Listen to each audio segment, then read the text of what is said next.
बिस्मिल्लाहिर्रहमानिर्रहीम अस्सलाम वालेकुम दोस्तों, उम्मीद लरम چې تاسو پروګ جوړ او خوشاله وي او ژوند په مزو کې دوستانو پیښور یو ځل بیا په وینو سور ده. پیښور کې دوه زمانو جګړې میانس کې مور ورغلی ده او مور په داس باندې لګیدلې ده. اخر د ورونه سب باندې جګړه کوي، سب باندې ورانو او مور غریبه خو مور وی هغه وته ویلې میانس ته ورغله. دی باره کې په ټول معلومات په دې ویډیو کې شریکو او کتا سو ټول معلوماتو باندې ځان خبرول غواړي. مونږ ویډیو ځان ساتر اخره پرې وګورئ او چې کوم ملګری مونږ په چینل باندې نوی دي هغه دې مونږ چینل مخه ځان سبسکرایب کی ټاله نشان دی وای تاکہ مونږ راتلونکي معلوماتي ویډیو هغه ته په اسانه سره ملاو شي. دوستانو دا واقعیا د پیښور دا چې دوه ورونو میانس کې جګړه و، زمکه او جایداد تنازع و.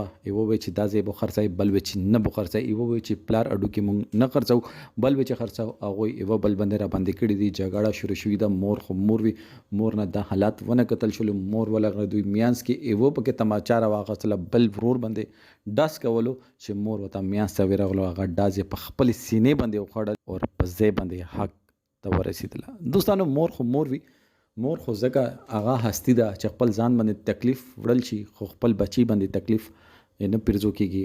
دالته مور ته پاته دا داس چې دا د ګولې باندې ما بل زوی لاګي هغه میانس ته ورغله او خپل ځان شهید کړو. دوستانو آخر مونږ د وړو وړو چیزونو لپاره پیسې خو لاس خیره ده.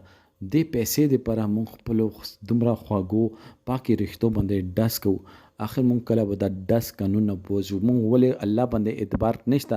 الله باندې اعتبار وساتئ. رزق ورکول الله دا رزق ورکول د ځمکه نه د دکان نه دا رزق صرف او صرف په الله په لاس کې دا چې ته دا دکان خرڅ کې تا نصیب کې هغه رزق نه وي څوک بدنه شوکه وږي او هغه پیسې بدنه اوسي. نو بهتره دا ده چې اره وا خبره په طریقې باندې کوي، اره وا خبره صلح رحمی باندې کوي، پل کے ساتھ جنگ جګړې مکوي.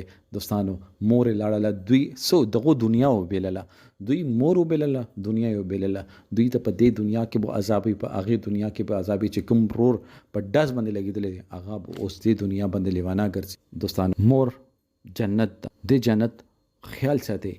دا اس کلمه کوي چې تاسو وړو وړو چیزونو لپاره چې مور مشتا فیصله مور ته پرې دی که پلار منشته فیصله دی مور ته پرې دی هغه بهتره فیصله کول شي.